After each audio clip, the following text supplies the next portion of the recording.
Good morning, class 4. See in your textbook in page number 65 there is a rhyme, Mr. Tiger and his snitch.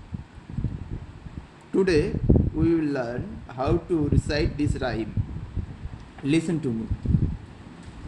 Mr. Tiger said, I am going to snitch.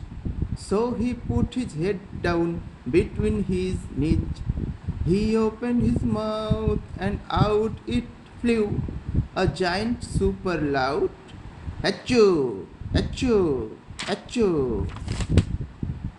Mr. Tiger said, I am going to snitch. So he put his head down between his knees.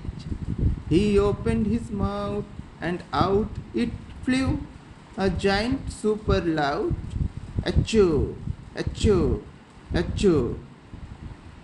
You have to recite this way. This is your homework.